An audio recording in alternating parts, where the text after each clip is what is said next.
Welcome to the Outbound Sales Podcast by UpLead. Join us as we share stories, insights, and advice from leading industry professionals to help you succeed in the world of outbound sales. I'm your host, Chris Zuby. Welcome to the Outbound Sales Podcast. Appreciate you being here. Nice to meet you.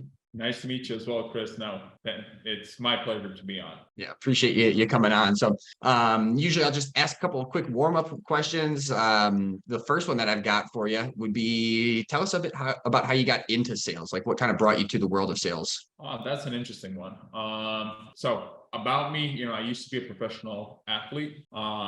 Unfortunately, some injuries happened during that career, and I just decided I'm going to go into, going to study, get a job, do something like that. And actually, my first job ended up being in sales, and I just fell in love with it, right? I fell in love with connecting with people. That was the key thing to me, right? I could not see myself ever doing like a desk job where I'm just, typing into my computer or in a spreadsheet or something. I always like to connect with people. And one of the reasons I'm here today, right? I love to talk to people, learn stuff, share my experiences. And it kind of naturally went into sales. And, I happened to be quite good at it and successful. And I just kept going and never looked back, to be honest with you. Nice. There seems to be a common thread between sales and athletics for whatever reason. I always make, comparisons between the two all the time. I'm kind of a big sports guy myself. Yeah. I truly believe that sales is a team sport, right? As much as it's not, right? It's a kind of an individual performance, right? In sales, it's normal to have competition and all that, but it is a team sport, especially when you go into more in-depth technical sales, where it really becomes a team sport. And, if you guys are not performing as a team, whether it's with your SE, SA, right? It just doesn't work. So there is an overlap between sales and sport for sure. Yeah, I always think too, on just kind of funny note, like, salespeople are typically not, at least in my experience, very technical people. So to your point there, that it's, the sales, a lot of times it's kind of tagging in that technical person if you work for a tech company and kind of getting that support across the board. So 100%. What's your current team look like at ArangoDB? So we're currently at 11 enterprise account executives. So I manage the enterprise account executives, right? On the sales side, we have currently 11 enterprise account executives, and we've been through some shifts. So currently we're at 11, right? But worldwide. Okay, awesome. And is everybody remote, or do you guys go to a single location? Oh, we've been remote before COVID, right? We've been a remote company from day one, originally founded in Germany. So naturally, we have offices in San Francisco, right? Which is kind of our headquarters right now, but no one goes to the office. I do truly believe in work from home, and I know some people are a bit hesitant, and it is a bit harder when you're early in your career, maybe, right? Working from home, I see that, but in reality, people have the drive. They have to drive wherever they are. I've been on record saying I'm never going back to an office, so hoping I can keep it that way. I enjoy the work from home life quite a bit too. So sometimes I just got to get myself outside a little bit after the day is over. I start to get a little crazy. I don't know about you. Yeah. And honestly, the biggest problem that I have with it is you never stop working, which is good and bad, right?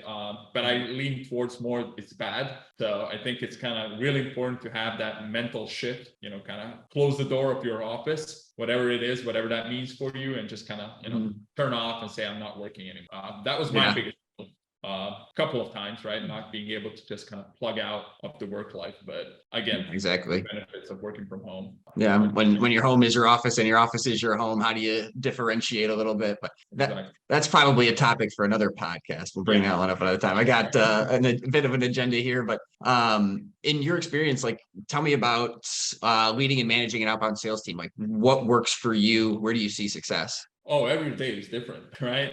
When you work with people, every day is different. Where I found most success in doing it is really being part of the team, right? As a manager, I do truly believe in leading as an example, right? And actually really being, when you think about it, what is the role of a manager, of a leader in sales? Is to help their team be successful, right? That's the only role. Okay, we go into forecasting, all those stuff. That's a different side, but primary goal is to support your team in being successful.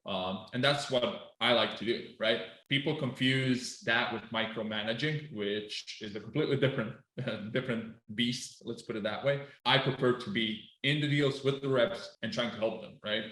Let them do their thing and just be there as support and helping them. And that was quite successful. But honestly, it all starts with the fundamentals of having the right stuff. I think that's where it all starts, in recruiting and finding the right people at the right time, at the right stage of the company, right? Because as the company progresses, when you look at your sales team, you are going to start looking at different traits from your sales organization.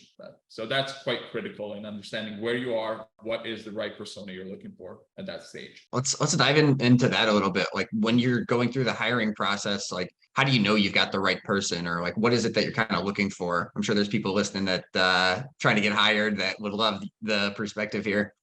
Yeah, happy to share something like that. So we are in high-tech sales, right? We're very complex sales. At ArangoDB, we sell graph databases, which as complex it gets, that's where we are, right? So I always look at it very simple. I'm looking for three things in a great candidate, and that is intelligence, right? Basic intelligence, drive, gotta be driven, you gotta be willing to work hard, and people skills. Because guess what? Those are the only three things you can't teach.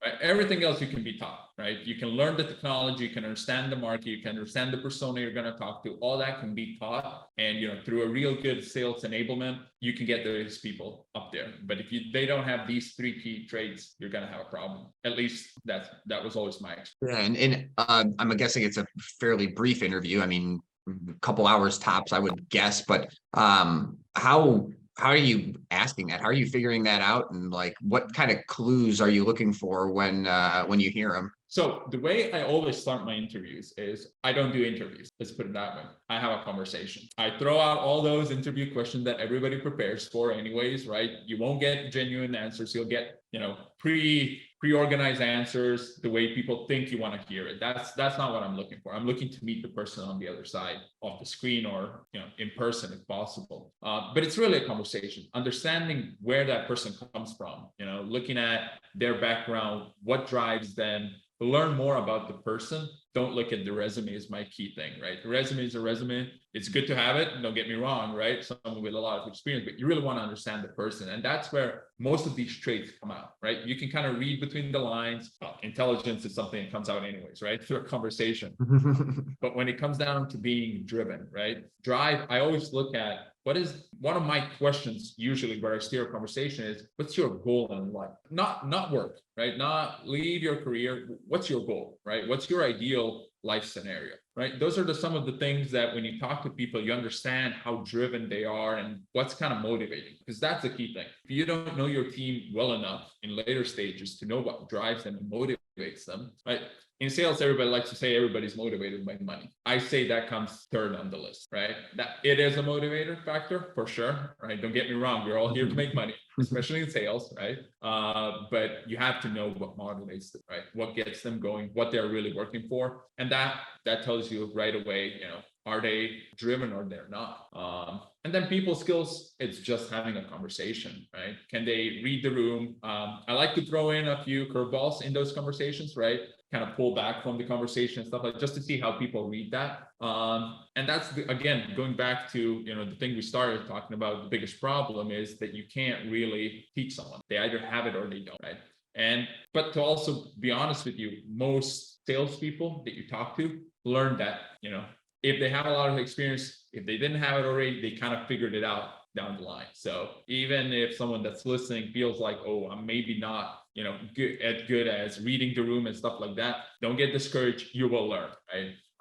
And I'm a big believer in people voicing and saying, hey, I don't think I'm good at something, right? I want to work on it. And I think that's one of the key things, on top of let's say three things, let's say fourth would be honesty, because anyone that's been in sales for long enough knows by reading your resume and quotas and overachievement and stuff like that, if you're not honest about it, that can, come out in 2 minutes, right? Because somebody that's been closing deals knows how that works. And, 2 questions around the deal, they know whether or not you're kind of pulling a bit those numbers and stuff like that. So it's fair, in my opinion, it's always fair to be honest and say, hey, I don't know, or I wasn't part of this sale. I did have a small role in it, whatever it is. I think that's also critical because it talks a lot about character of the person that you want to work with. I like that. And I just want to kind of piggyback a little bit when you mentioned, that person that may be listening that feels like they might not have that those 3 intangible skills, like, and if you want to get better at those skills, what I would suggest is throwing yourself into the fire,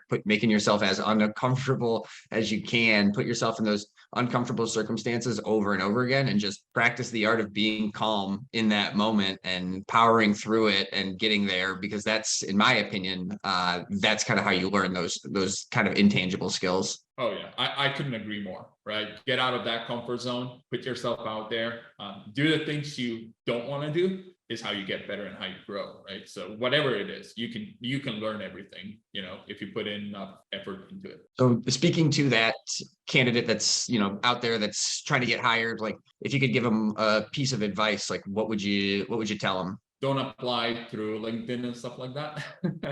To be honest, that's one piece of advice I would always give, right? Do your research. Don't do massive, people get desperate. And I understand that. And then they just go in and apply for whatever they see. That just, right. It just doesn't work. You don't even go to a recruiting person, right? You get through a system scanner that just kind of throws you out. It doesn't matter, right? Don't do that. And don't go after, do I fit the criteria? Those criteria are written by industry standards that mean nothing. I'll hire a person with a year of experience tomorrow if I see the potential in them, versus even if the job ad says 5 years of experience selling SaaS, for example. It doesn't matter that much. Don't get discouraged by that, and do your research. Do your research about the company, do your research about the team, right? For example, I always like when people reach out to me on LinkedIn, right? Hey, I know, there's an opening. I'm not sure if that falls under your purview, but I'd love to, put my name out there. I think that goes a lot further than just applying. But hey, also, always, when you see a job you like, go on that website, company website, go on the careers and apply through that, because that then goes directly into company system. That's kind of a trick that a lot of people that maybe are looking for first jobs and stuff like that don't know. Don't apply through just LinkedIn. LinkedIn is, it's just another filter over a filter that you don't need. Yeah, I love that advice. I think that's amazing. I would also say I like it when somebody reaches out to me directly. They see an opening and they send in either it's a LinkedIn message or they send an email. Somehow they find my information and they shoot something over. Like, to me, that's, you're in sales. Like, that's a good move. That's the type of behavior that will get you hired in sales. So exactly, right? And that's the type of behavior that's expected from you in a sales role, right? So show that you know how to do it even before, you get the job. Yeah, I love it. Now let's say we're looking at promoting somebody from within, or we got an opening. Like, what are you looking for in somebody that's already been hired in order to take that next step? Yeah, so I'm a big believer in promoting from within. I believe it kind of boosts morale for everyone in the team. It shows you, there's something more out there. If I work hard, if I do what I need to do, there's more to gain. For me, it's always just step up. Don't wait for someone to tell you to step up. Step up your game, do more. Just elevate yourself from everyone else, whether that's in giving regular updates, even if you're not asked for it, right? Be proactive. Don't just put yourself out there. To a degree, this is kind of a tricky one. Don't overdo it, right? Because there's kind of a balance that you gotta put there, right? Be strategic about it, but make sure your name is heard, right? That you're out there and just do what you need to do. And in sales, it's also quite easy to overachieve, right?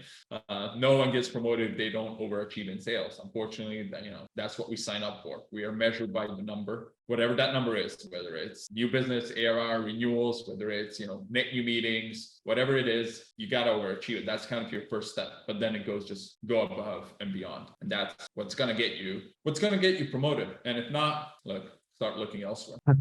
I've always kind of thought of it as like, make yourself irreplaceable. Like, do things that if you weren't there, people would really, really miss, and it's going to make you stickier. It's going to make it a lot harder to move you out of your spot. But so from the perspective of like a manager now, like if we're talking about assembling a team, putting the best team on the field as we possibly can, how do you go from a place of having highly talented individuals that you've brought on and you've vetted that you feel really good about to form a cohesive unit? Do you think about that? I do. So Well, you got to also think, depending on the sizes of the company and the team, the dynamics is quite different, right? So if you have multiple people covering the same territory, the dynamic is a bit different versus when you have people that own a whole territory. So they're not really competing one with another, right? So you got to consider that. But honestly, I think it all starts with the manager, right? Honestly, it starts with the CEO through the whole company down to the manager. But the manager is the one that really needs to set the tone for the team and set the example, right? So if a manager is not jumping in and helping everyone, right, whoever needs help, then they don't feel like that's something that's expected from them as well. I love doing stand-ups with my team, right? You put in a stand-up, get them all together, all the forecast calls. You want to have the whole team together when you're talking about deals, talking about progression. I think that all helps. Then everybody gets to, chime in a bit, and always, give credit where credit is due. If someone helps someone, make sure everybody knows that, right? Put it on a public Slack in the company or send out an email, whatever it is, right? So that people feel valued. But if you get a team that, feels valued, there is some excitement about helping each other, you won't have a problem with getting that cohesive team running. Is there anything that you do in particular that keeps people really engaged or, kind of contributes to that like team environment? There are things we do on a daily basis, right? Stand-up calls, stuff like that. But I think the key thing I do is, at least I believe I do, or try to do it, is give public credit. Because as much as the manager says, great job, right? Or even if it goes to the CRO who says a great job, which is great, you want to make it, especially if it's a smaller company-wide thing, right?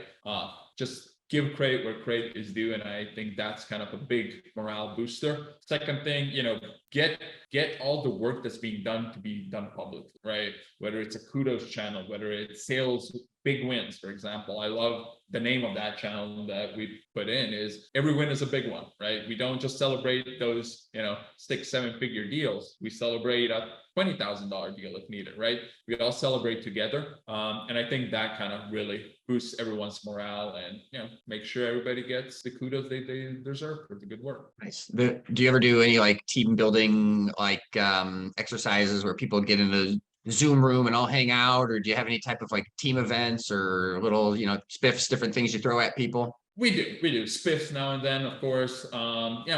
Getting really a team building exercise over Zoom kind of works, but it really doesn't, right?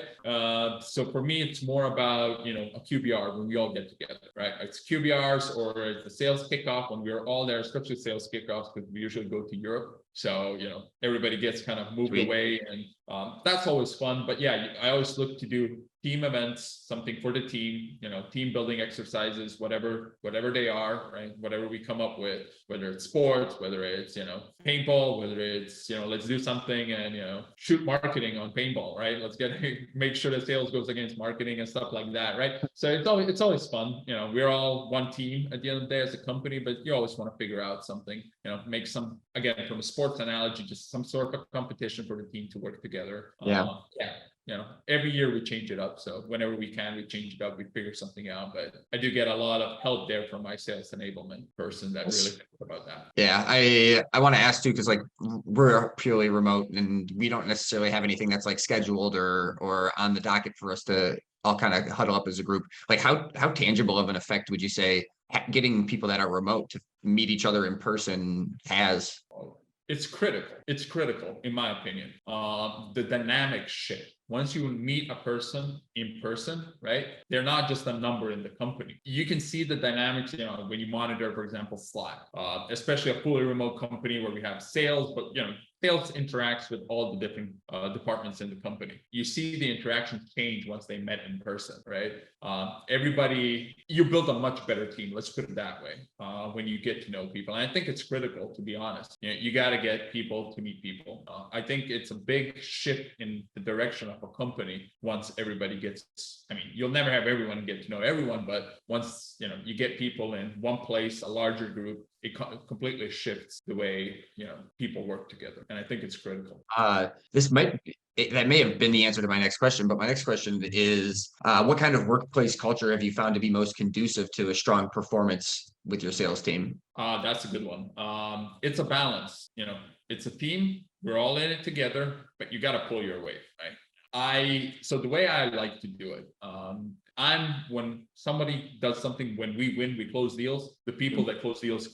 When we lose, I lost, not my team, right? So I prefer to put myself in front of my team. If it's a problem, it's on me. It's not on my team. If we did something great, they did it. It wasn't me, right? I'm here to support them. And I think letting them know, and it's not just not showing them that that's really the case, really helps build a much more cohesive team and supportive team and engaged team, right? Because once they see that the manager is willing to put themselves out there and take the heat if necessary, you wouldn't believe. But next time you'll see everybody's working a lot harder not to put that, the person take the heat for something they could have done better. So it really comes by leading by an example, in my opinion. I like it. And I guess kind of when it comes to balancing that relationship as, the manager that wants to step in there and kind of, take as much off their team's plate or kind of support their team as much as possible. I'm sure there's kind of a counterbalance with like delegation and putting more, responsibility onto somebody else's plate. Like, how do you think of that dynamic when it comes to like, well, I could do this, but really this is something they should do? Or like, how do you kind of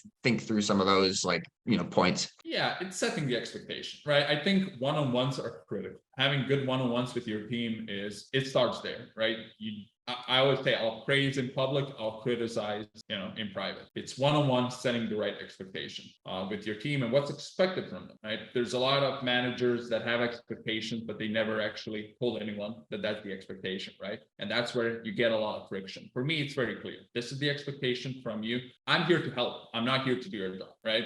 And that's kind of the key thing. The reps it's on them to do the work. I'm here to support, bounce ideas. And if needed, I'll jump on a call with them and I'll take over on the call if needed, if they need my help. But it is expected from them because that's how they grow, right? If you go in and you just do all the work for them, you'll end up always doing that. Right? You want them to learn, you want them to, get better every day. And the only way to do it is by doing it, in my opinion. That's kind of the way I like to position it. And, again, it goes back to setting the right expectation. Amazing. I really like that answer too.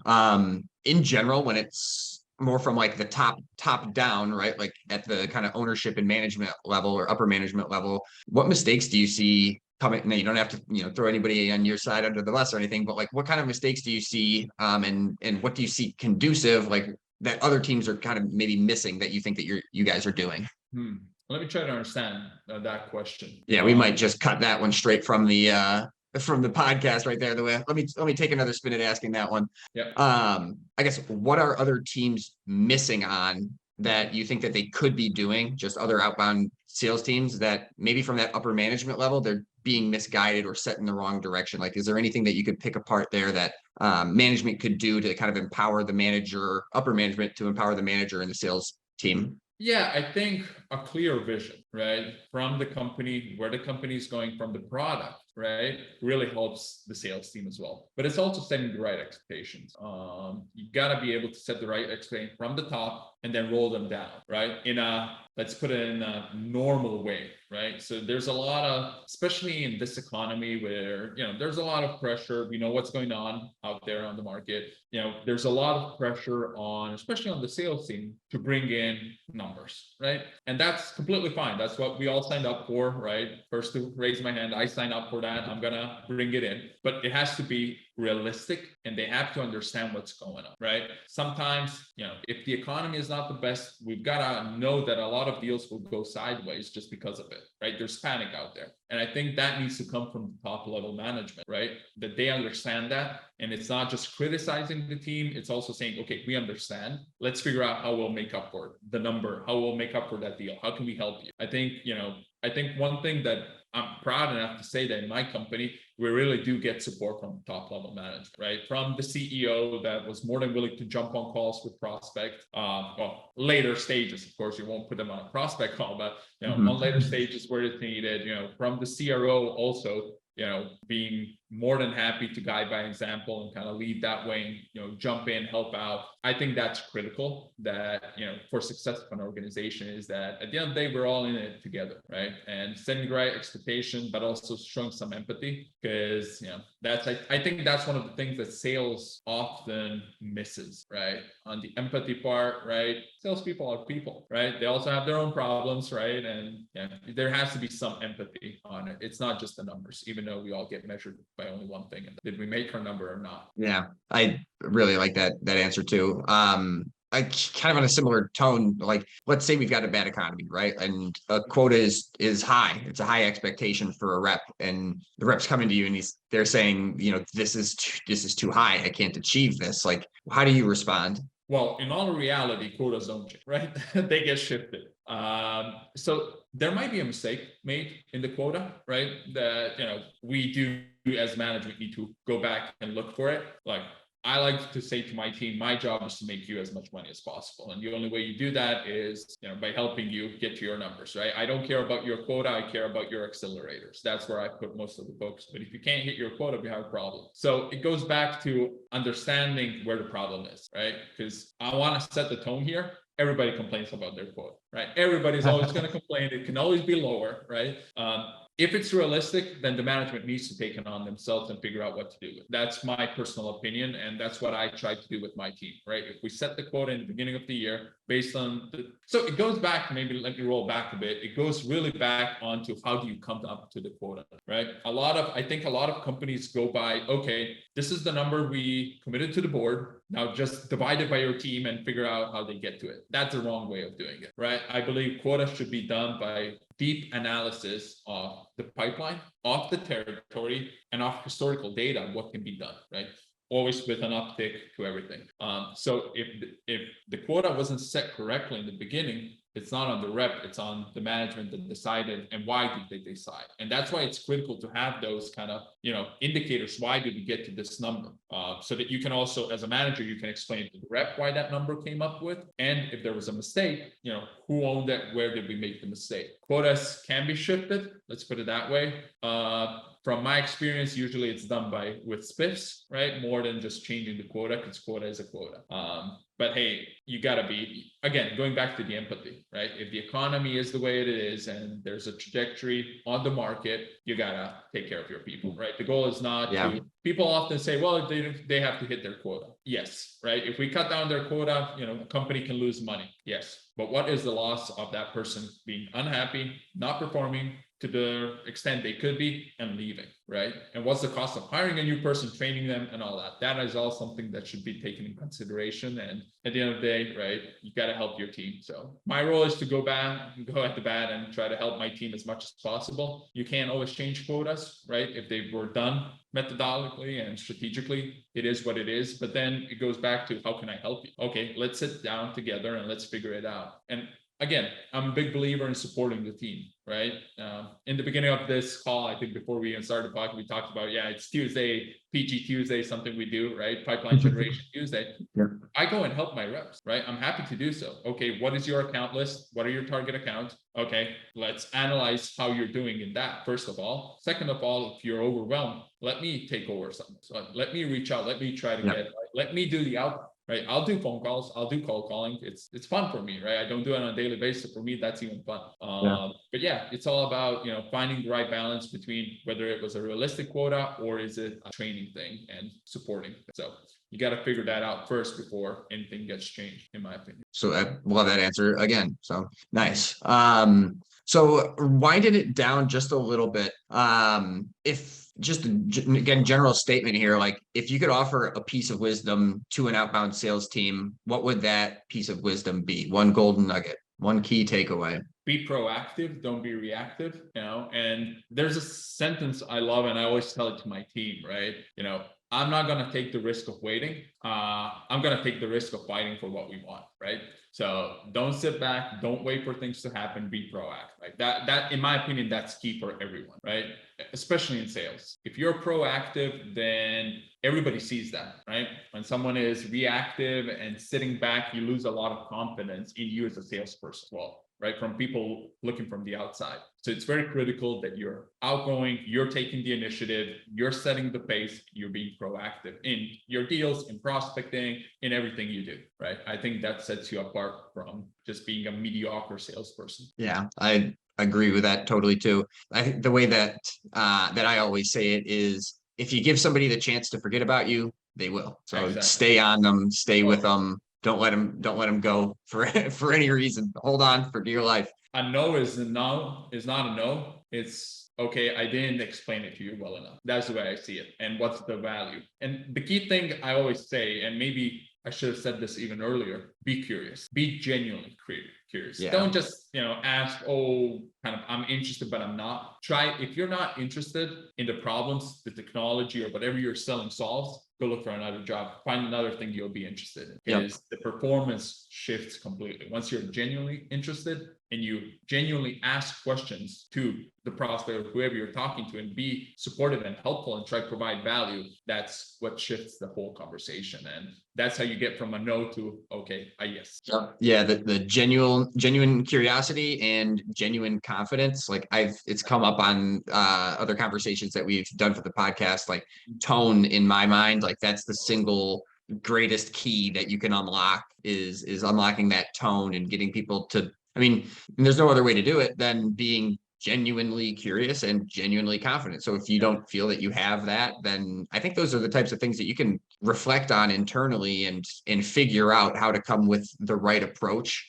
Even if it's like a pre-call research, you just right before you jump into that call, just kind of get yourself in that state of mind where I really want to learn about what's happening here, and kind of come into that with that approach. Or similarly going into like a closing call, it's like, well, I know we have the right solution here, so I know we're going to win this deal, and have that come across in your tone will absolutely change the way that a seller performs. Exactly. If you're not excited about whatever you're selling, how are you going to get a person that doesn't even know what you're selling excited? Mm-hmm. Right? And there's one also trick I was taught from one of my former CROs is smile. On a cold call, smile.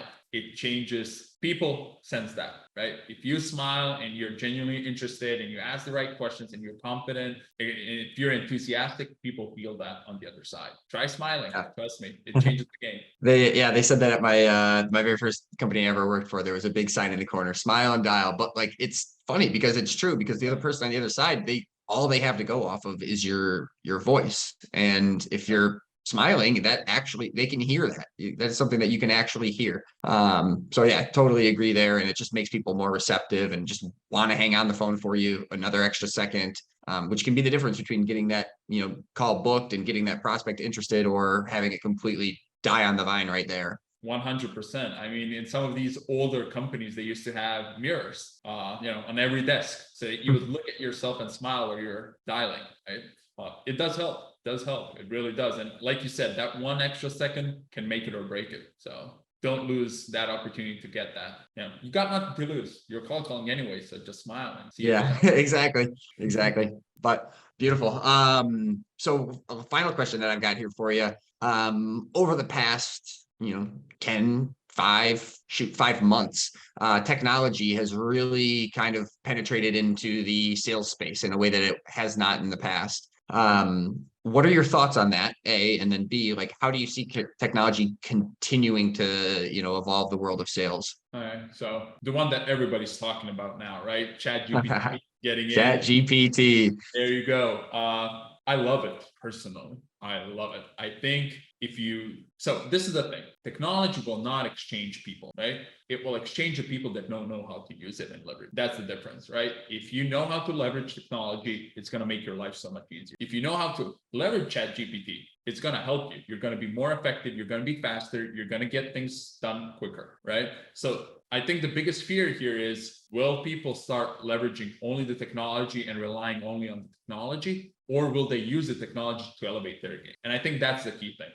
Technology, we love technology, and technology is just going to get better and better every year. ChatGPT kind of changed the way people look at technology. And in a month when it came out, it was panic, right? On the market, people are panicking for their jobs and stuff. And we shouldn't be afraid of it, right? Technology is going to come, better technology. We just got to learn how to leverage it to make ourselves better. And in sales, I think it's amazing. I'm sure you delved into it. I looked at it for prospecting, for stuff like that, for getting general information about, the company you want to be calling into. I think it's great. I think it speeds up the process, and I'm all for it, right? Especially, coming from the technology sector and selling technologies, and especially what we do, right? Kind of goes into machine learning and building AI models and stuff like that. So I really do think it's going to make life a lot easier for people that learn how to leverage. It might make it harder for people that don't.